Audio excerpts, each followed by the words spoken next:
नमस्कार विद्यार्थी मित्रांनो आणि पालकांनो, मी प्रदीप फुंदे स्वागत करतो तुमचं टेक ॲस्पायर यूट्यूब चॅनलमध्ये. तर मित्रांनो, हा व्हिडिओ तुमच्यासाठी खूप स्पेशल होणार आहे. या व्हिडिओमध्ये आपण डिस्कस करणार आहोत, की महा-डी-बी-टी स्कॉलरशिपसाठी अप्लाय करण्यासाठी ओके, म्हणजे आता फर्स्ट इयर इंजिनिअरिंगमध्ये तुम्हाला महा-डी-बी-टीसाठी अप्लाय करायला लागणार, बरोबर? तर त्यासाठी तुमच्याकडे कोणकोणते डॉक्युमेंट्स असणं गरजेचं आहे, बरोबर? त्यासाठी कसं अप्लाय केलं पाहिजे, त्याच्यानंतर कोणती काळजी घ्यायची किंवा आपल्याला स्कॉलरशिप किती मिळेल, तर याबद्दलची सर्व माहिती या व्हिडिओमध्ये आपण जाणून घेणार आहोत. त्याच्यामुळे व्हिडिओ हा शेवटपर्यंत पहा आणि जर चॅनलवर तुम्ही नवीन असाल तर चॅनलला सबस्क्राईब करा. तर ठीक आहे मित्रांनो, करूया व्हिडिओला सुरू. ओके. तर फर्स्ट ऑफ ऑल काही बेसिक डॉक्युमेंट्स आहे तुमच्याकडे असणं गरजेचं आहे. आता बेसिक डॉक्युमेंट्समध्ये काय असणार, तर तुमचं आधार कार्ड आहे तुमच्याकडे असणं गरजेचं आहे. पण एक लक्षात ठेवायचं की जे आधार कार्ड असणार आहे ते अपडेटेड असणं गरजेचं आहे. अपडेटेड म्हणजे काय, की आधार कार्डवर जे तुमचं नाव आहे, नेम, त्याच्यानंतर जी तुमची डेट ऑफ बर्थ आहे, तर ती करेक्ट असणं गरजेचं आहे. त्याच्यानंतर तुमचा जो ॲड्रेस आहे, तो करेक्ट असणं गरजेचं आहे किंवा फिंगरप्रिंट जे आहेत तुमचे, ओके, तर ते तुमचे आधार कार्ड सोबत मॅच व्हायला पाहिजेत. ओके.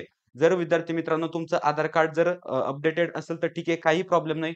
पण ज्या विद्यार्थ्यांचं आधार कार्ड अपडेटेड नसेल तर त्यांनी आधार कार्ड अपडेट करून घ्या. ओके. त्याच्यावर नाव, त्यानंतर डेट ऑफ बर्थ वगैरे तुमच्या पालकांचं नाव हे व्यवस्थित चेक करा आणि व्यवस्थित आहे याची खात्री करून घ्या. ओके.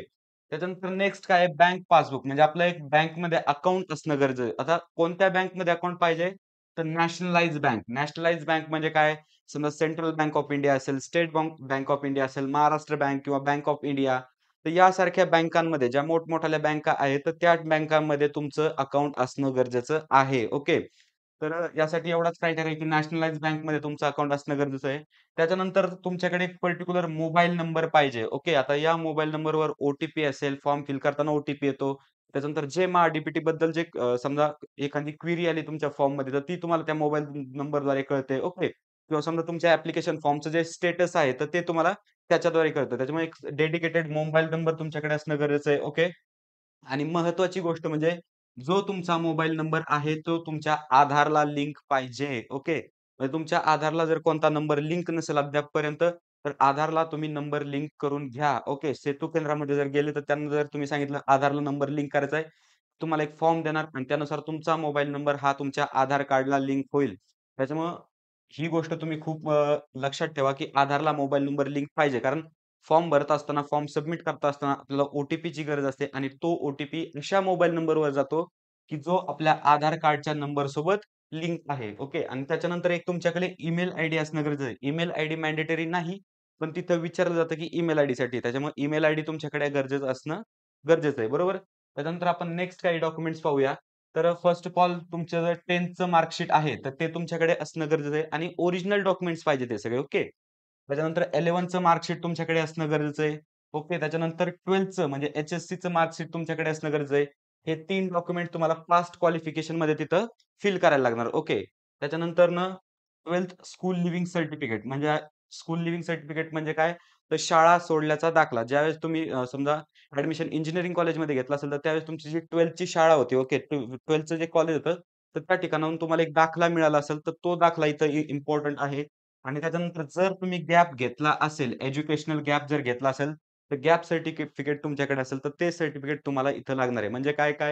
तर 10th असेल, 11th असेल, 12th असेल, तर हे कशासाठी? Past qualification. त्या ठिकाणी तुम्ही जर ज्यावेळेस फॉर्म भरायला जाणार, तर त्यावेळेस पास्ट क्वालिफिकेशन म्हणून एक ऑप्शन असतो. त्या ऑप्शनमध्ये तुम्हाला 10th, 11th आणि 12th या तिन्हीचे डिटेल्स द्यावे लागतात. ज्यावेळेस तुम्ही एखाद्या स्कीमला अप्लाय करता, तर त्यावेळेस तुम्हाला एल-सी विचारला जातो म्हणजे लिव्हिंग सर्टिफिकेट. ओके. आणि गॅप सर्टिफिकेट पण स्कीमला अप्लाय करण्याच्या वेळेस किंवा पास्ट क्वालिफिकेशनमध्ये विचारला जातो. पण ज्या विद्यार्थ्याने गॅप घेतला आहे, त्यांच्यासाठी हे गॅप सर्टिफिकेट आहे. ओके. आता जे विद्यार्थी डिप्लोमा करत असतील, तर त्यांच्यासाठी डिप्लोमा सर्टिफिकेट आपल्याला लागणार आहे. ओके. म्हणजे ज्यांनी डिप्लोमा प्लस डिग्री करण्याचा विचार केलाय, समजा डिग्रीला ॲडमिशन घेतलंय, तर त्यांना डिप्लोमा सर्टिफिकेट लागणार आहे. ओके. आता हे आहेत काही डॉक्युमेंट्स. आता याच्यानंतर आपण लिस्ट पाहूया. तुम्ही याचा एकदा स्क्रीनशॉट घ्या, म्हणजे तुम्हाला डॉक्युमेंट्स ची पूर्ण माहिती होईल. ओके. त्याच्यानंतर नेक्स्ट आपण डॉक्युमेंट्स पाहूया. Domicile certificate.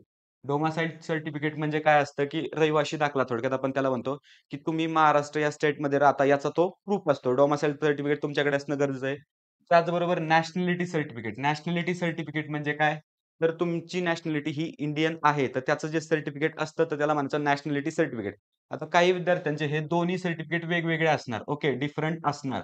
पण काही विद्यार्थ्यांचे हे दोन्ही सर्टिफिकेट एकाच सर्टिफिकेटवर असणार. काही प्रॉब्लेम नाही. जरी तुमचे वेगवेगळे असले किंवा एकाच सर्टिफिकेटवर जर डोमिसाईल आणि नॅशनॅलिटी जरी असेल, तरी त्याला काहीही प्रॉब्लेम येत नाही. ओके. त्याच्यानंतर महत्त्वाचं म्हणजे कास्ट सर्टिफिकेट. ओके. त्याला आपण म्हणतो जातीचा दाखला. तर तो तुमच्याकडे असणं गरजेचंच आहे. त्याच्याशिवाय तुम्ही फॉर्म भरू शकत नाही. ओके. त्याच्यानंतर काय? तर कास्ट व्हॅलिडिटी सर्टिफिकेट ज्याला आपण काय म्हणतो सी किंवा जात पडताळणी प्रमाणपत्र. ओके. जात पडताळणी प्रमाणपत्र प्रत्येक कॅटेगरीच्या विद्यार्थ्यांकडे असणं गरजेचं आहे. ओके.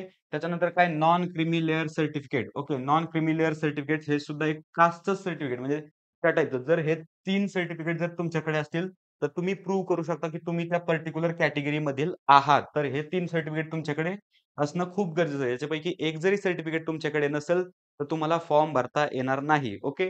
त्याच्यानंतरनं काय, की ज्या विद्यार्थ्याने ई-डब्ल्यू-एस मधनं ॲडमिशन घेतलंय, तर त्यांच्यासाठी त्यांच्याकडे ई-डब्ल्यू-एस सर्टिफिकेट असणं गरजेचं आहे. ओके.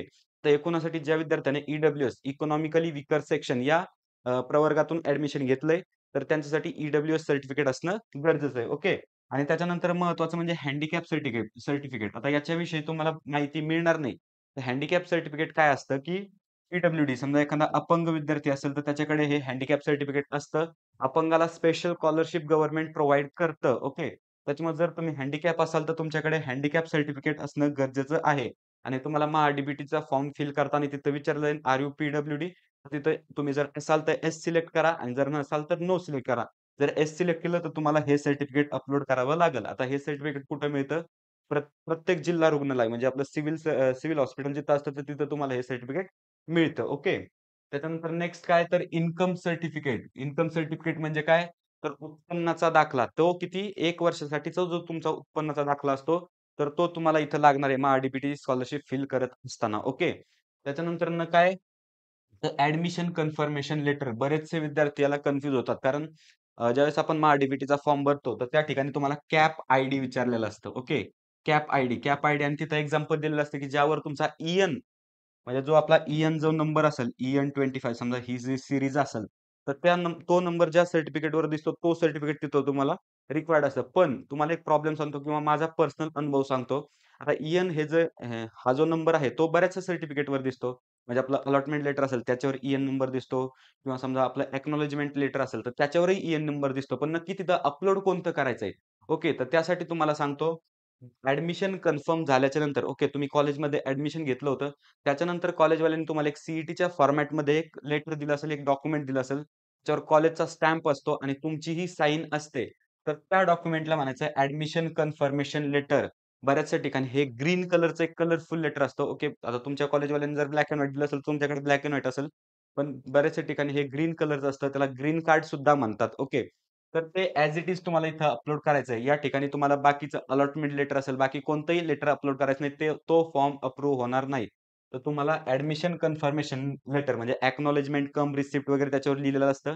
म्हणजेच लक्षात ठेवा, की ॲडमिशन झाल्याच्या नंतर, ॲडमिशन कन्फर्म झाल्याच्या नंतर, फीज वगैरे पेड केल्याच्या नंतर तुम्हाला जी रिसिप्ट मिळली होती ॲडमिशनची, ती या ठिकाणी तुम्ही अपलोड करायची फक्त. ओके. त्याला आपण कॅप आयडी सर्टिफिकेट म्हणतो. त्याच्यानंतर फी रिसिप्ट. फी रिसिप्ट म्हणजे काय तर तुम्ही फी भरली आहे कॉलेजची, त्याचा प्रूफ, त्याची पावती तुम्हाला कॉलेजवाल्यांनी प्रोव्हाईड केली असेल, तर ओरिजिनल या ठिकाणी तुम्हाला अपलोड करायची त्याची स्कॅन कॉपी काढून. ओके. त्याच्यानंतरनं काय रेशन कार्ड. आता रेशन कार्ड हे मॅन्डेटरी नाहीये, पण तुम्ही इथं अपलोड करू शकता. रेशन कार्ड म्हणजे काय? तर आपलं कुपन. ओके. तर ते तुम्ही इथं अपलोड करू शकता. त्याच्यानंतर काय प्रतिज्ञापत्र किंवा त्याला आपण ॲफिडेव्हिट म्हणतो. आता प्रतिज्ञापत्र म्हणजे काय?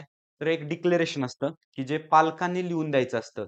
ओके. म्हणजे समजा तिथं दिलेलं असतं, की मी समजा पालकांचं तुमचं नाव, त्याच्यानंतर राहणार कुठं-कुठं, तुमचा ॲड्रेस असतो आणि त्याच्यानंतर लिहिलेलं असतं, की हा माझा पाल्य या महाविद्यालयात शिकत असून तो या स्कॉलरशिपसाठी अप्लाय करत आहे. तर या अगोदर माझ्या कुटुंबातील इतक्या-इतक्या जणांनी या स्कॉलरशिपसाठी अप्लाय केलं होतं त्यांची नावे. म्हणजे अशा प्रकारे एक सर्टिफिकेट असतं. आता हे कुठे मिळेल तुम्हाला, की महा-डी-बी-टीच्या वेबसाईटवर तुम्हाला हे मिळेल इथं प्रतिज्ञापत्र आणि हे सगळ्या स्कॉलरशिपसाठी सेम असतं. त्याची तुम्ही प्रिंट आउट घ्यायची.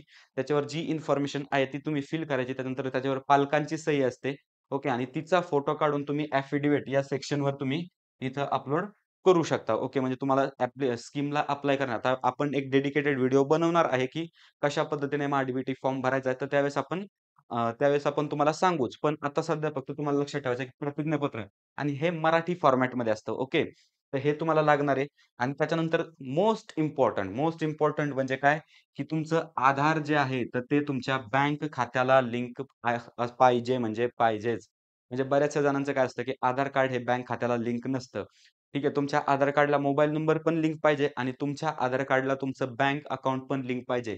म्हणजे शासन जे पेमेंट करतं, तर ते या मेथडनी पेमेंट करतं. म्हणजे तुमचे आधार डिटेल्स यूज करून पेमेंट करतं. तुमचा बँकेचा आय-एफ-सी कोड किंवा अकाउंट नंबरला ते पेमेंट करत नाहीत.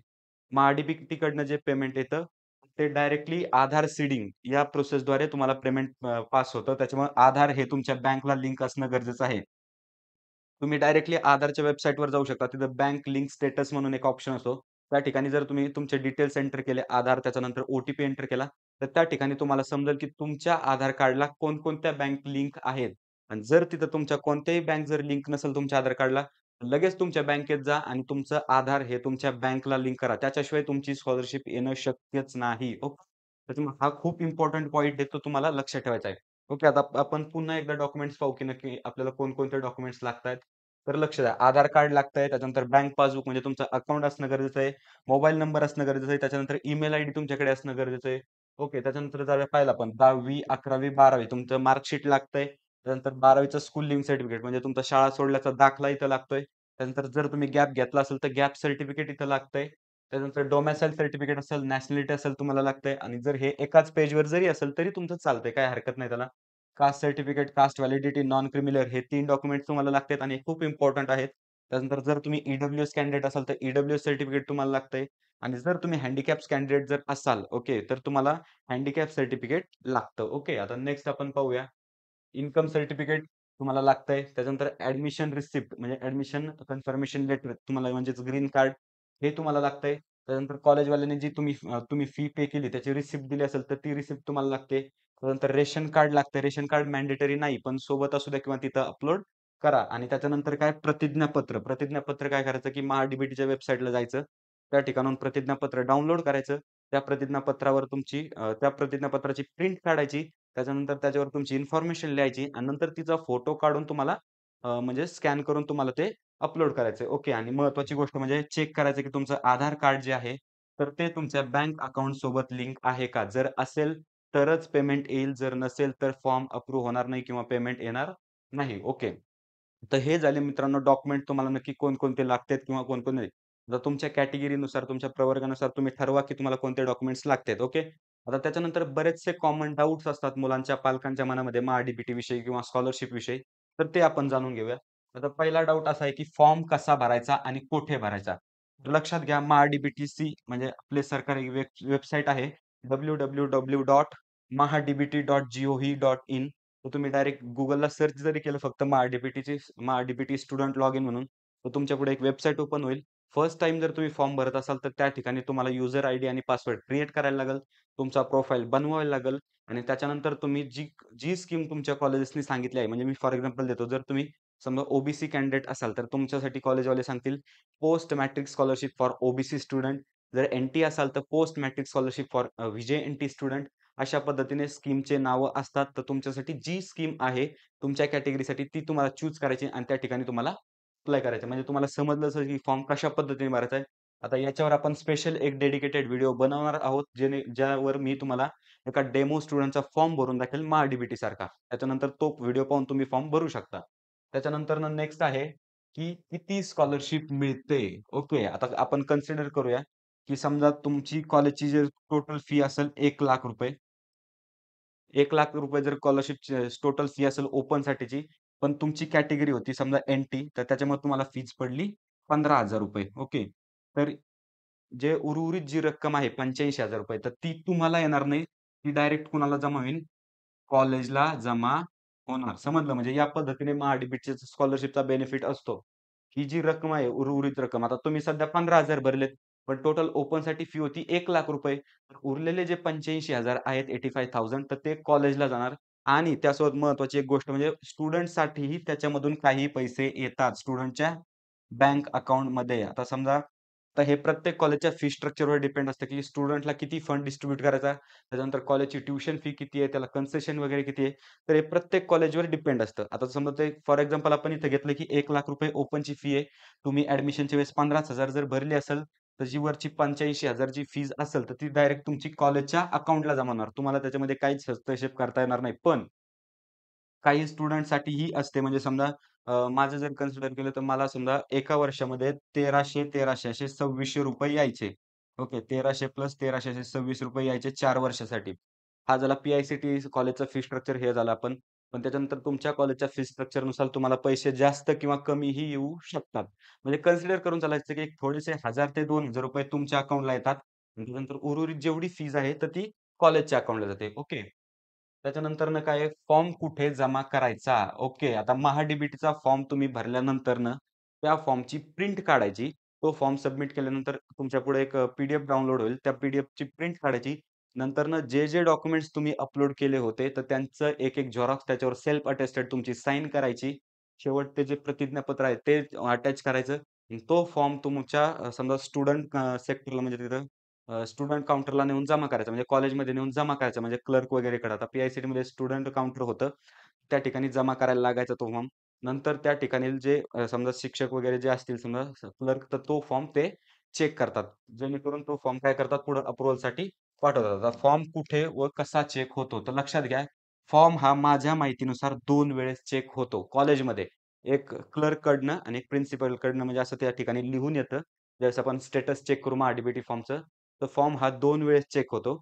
2 वेळेस फॉर्म चेक झाल्यानंतर फॉर्म हा अप्रूव्ह होऊन महा-डी-बी-टीकडे जातो. ओके. म्हणजे या पद्धतीने तुम्हाला लक्षात ठेवायचं आहे, की जोपर्यंत तुमचा फॉर्म 2 वेळेस चेक होत नाही, तोपर्यंत तुम्हाला स्टेटस चेक करत राहायचं. तर येणाऱ्या अपकमिंग व्हिडिओजमध्ये मी तुम्हाला सांगेल, की कशा पद्धतीने फॉर्म भरायचा आणि स्टेटस कशा पद्धतीने तुम्हाला चेक करायचा. आता फक्त तुम्ही लक्षात ठेवा, की फॉर्म तुमचा हा कॉलेजमध्ये तुम्हाला जमा करायला लागतो. त्याची हार्ड कॉपी म्हणजे प्रिंट काढून त्याच्यानंतरनं आणि फॉर्म कसा चेक होतो, तर फॉर्म हा 2 वेळेस चेक होतो कॉलेजच्या ऑथॉरिटीकडून. ओके. त्याच्यानंतरच तो पाठवला जातो पुढं. त्याच्यानंतर काय, जर फॉर्म भरला नाही किंवा फॉर्म रिजेक्ट झाला तर काय होणार? तर मित्रांनो लक्ष द्या. जर तुम्ही समजा महा-डी-बी-टीचा फॉर्म भरला नाही. आता महा-डी-बी-टीचा फॉर्म भरण्यासाठी तारीख किती असते, डेट किती असते? भरपूर सारा आपल्याला वेळ मिळतो महा-डी-बी-टीचा फॉर्म भरण्यासाठी. पण जर याही वेळात तुम्ही जर फॉर्म भरला नाही, कॉलेज तुम्हाला इन्फॉर्म करेल की फॉर्म भरा, फॉर्म भरा, फॉर्म भरा. पण तरीही जर तुम्ही फॉर्म भरला नाही, तर समजा तुम्ही जर सध्या ₹15,000 फीस भरलेली असेल, ओके. आणि तुमची टोटल फीज ही ₹1,00,000 असेल म्हणजे ओपनची फीज. तर उर्वरित 85,000 हे आपल्याला स्वतःहून कॉलेजला जमा करावे लागतात. म्हणजे समजलं तुम्हाला? जर आपण स्कॉलरशिपचा फॉर्म जर भरला नाही, तर जेवढं आपल्याला कन्सेशन मिळालं होतं, तर तेवढं कन्सेशन आपल्याला पुन्हा कॉलेजला जमा करायला लागतं. ओके. म्हणजे आपल्याला ओपनची फी भरायला लागते. ॲडमिशन वगैरे कॅन्सल होत नाही, पण तुम्हाला फीज ही ओपनची भरायला लागते आणि जर अर्ज मंजूर झाला नाही, तर शक्यतो जे महा-डी-बी-टीचे अर्ज असतात, आपला फॉर्म असतो.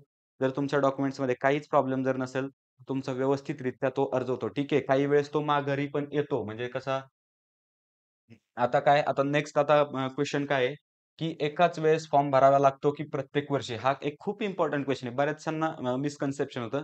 तर लक्षात ठेवा, आतापर्यंत जर तुम्ही समजा आतापर्यंत जर तुम्ही महा-डी-बी-टीला रजिस्ट्रेशन केलं नसेल, तर पहिल्या वर्षी तुम्हाला रजिस्ट्रेशन करायला लागतं. तुमची प्रोफाइल क्रिएट करायला लागते आणि त्याच्यानंतर तुम्हाला फॉर्म भरायला लागतं. पण नेक्स्ट इयरपासून तुम्हाला फक्त फॉर्म रिन्यू करायला लागतो. तर त्याच्यामध्ये रिन्यू काय करायला लागतं, की तुमचं उत्पन्नाचं प्रमाणपत्र म्हणजे तुमचं इन्कम सर्टिफिकेट असेल आणि तुमचे एज्युकेशनल डिटेल्स, तुमचे रिझल्ट्स वगैरे असतील, तर त्या गोष्टी रिन्यू करायला लागतात आणि पुन्हा अप्लाय करायला लागतात. तुम्हाला पुन्हा रजिस्टर करण्याची गरज नाही किंवा पुन्हा तुम्हाला सर्व प्रोफाइल बनवण्याची गरज नाही. एकदाच फॉर्म भरायचा, म्हणजे फॉर्म एकदाच भरायला लागतो आणि त्याच्यानंतर ना तो फक्त प्रत्येक वर्षी काय करायचा असतो, रिन्यू करायचा असतो. समजलं? त्याच्यानंतर नेक्स्ट काय आहे, ॲप्लिकेशन फॉर्म रिजेक्ट झाला तर. ओके, आता ॲप्लिकेशन फॉर्म रिजेक्ट कधी होतो? तर ज्यावेळेस आपल्या ॲप्लिकेशन फॉर्ममध्ये काहीतरी मिस्टेक येते. ओके, आपण डॉक्युमेंट्स अपलोड केलं असेल, तर त्यावेळेस आपल्या स्टेटसमध्ये तिथं मिस्टेक लिहून येते, काय मिस्टेक झाली तुमच्या फॉर्ममध्ये आणि त्याच्यानंतर त्या ठिकाणीच ते डॉक्युमेंट आपल्याला काय करायचं असतं, की प्रोफाइलमध्ये येऊन ते डॉक्युमेंट्स पुन्हा आपल्याला अपलोड करायचं असतं आणि त्या ठिकाणी जाऊन ते सबमिट करायचं असतं. पण त्या ठिकाणी एक ऑप्शन असतो, तो म्हणजे कॅन्सल नावाचा. ओके, आता तुम्ही हे नंतर तुम्ही पुढे पाहाल त्या पोर्टलवर, तर त्या ठिकाणी कॅन्सल नावाचा ऑप्शन असतो. तर तो तुम्हाला प्रेस करायचा नाही. तो प्रेस केल्याने तुमचं पूर्ण जो तुम्ही फॉर्म भरलाय, म्हणजे तुमचं जे पूर्ण रजिस्ट्रेशन आहे, तर ते कॅन्सल होतं त्याने. त्याच्यामुळं फॉर्म तिथं कॅन्सल करायचा नाही आणि जर तुम्ही फॉर्म सबमिट केला आणि तुम्हाला जर वाटलं, की समजा या माझ्या फॉर्ममध्ये ही मिस्टेक झाली, तर तुम्ही डायरेक्टली कॉलेजमध्ये जायचं. कॉलेजवाल्यांना सांगायचे, की अशी-अशी मिस्टेक झाली. ते तुमचा फॉर्म रिटर्न पाठवतात. ओके. ते तुमचा फॉर्म रिटर्नच्याकडे ऑथॉरिटी असते, की ते तुमचा form return send to applicant असं तुम्हाला लिहून येतं आणि ते तुमचा फॉर्म रिटर्न पाठवतात. पण स्वतःच्या मनाने फॉर्म कॅन्सल वगैरे करायचा नाही. फॉर्म कॅन्सल वगैरे करला तर असे किती एक्झाम्पल मी पाहिलेत, की त्यांचं म्हणजे कॅन्डिडेटचे म्हणजे आपण जे म्हणतो त्यांचं युजर आयडी आणि पासवर्ड ते त्यांचं ब्लॉक झालंय. त्याच्यामुळे फॉर्म कॅन्सल वगैरे करण्याच्या भानगडीत पडायचं नाही. जर फॉर्म चुकला तर ठीक आहे, काळजी करू नका. एडिट करता येतो. कॉलेजला कॉन्टॅक्ट करायचा. कॉलेजवाले 2 मिनिटात तुमचा फॉर्म रिटर्न पाठवून देतात आणि पुन्हा तुम्हाला फिल करायला ऑप्शन असतो. त्याच्यामुळे स्वतःच्या मनाने तुम्ही काहीच करायचं नाही. कारण विद्यार्थी मित्रांनो लक्षात घ्या, तुम्हाला हे जे फीज कन्सेशन मिळलंय, ओके. तर हे फीज कन्सेशन तुम्हाला अवेल करायचंय म्हणजे तुम्हाला ठेवायचंय, ना की तुम्ही काही समजा जर उद्योग केले स्वतःच्या मनाने, तर तुम्ही काय होणार, की मिस्टेक होणार. त्याच्यामुळे मिस्टेक आपल्याला होऊ द्यायच्या नाहीत. मित्रांनो, जर व्हिडिओ तुम्हाला आवडला असेल, तर प्लीज फक्त आपल्या व्हिडिओला लाईक करा. ओके. त्याच्यानंतर जर तुमची काही क्वेरी जर असेल व्हिडिओबद्दल तुम्हाला फॉर्ममधलं वगैरे जर काही समजलं नसेल, तर या व्हिडिओला कमेंट करा. मी तुम्हाला तिथं नक्की रिस्पॉन्स करेल. त्याच्यानंतरनं काय करा, की आपला जो व्हिडिओ आहे, तो तुमच्या मित्र-मैत्रिणींपर्यंत शेअर करा. आता तुमचे मित्र कॉलेजेसमध्ये मध्ये वगैरे असतील, तर त्यांना महा-डी-बी-टी फॉर्म भरायचा असेल, तर त्यांच्यासाठी हा व्हिडिओ शेअर करा. आणि त्याच्यानंतरनं महत्त्वाचं म्हणजे आपल्या चॅनलवर जर तुम्ही नवीन असाल, अद्यापही जर सबस्क्राईब केलं नसेल, तर प्लीज फक्त आपल्या चॅनलवर सबस्क्राईब करा. तर ठीक आहे मित्रांनो, भेटूया नेक्स्ट व्हिडिओमध्ये अशाच एका इन्फॉर्मेटिव्ह टॉपिक सोबत.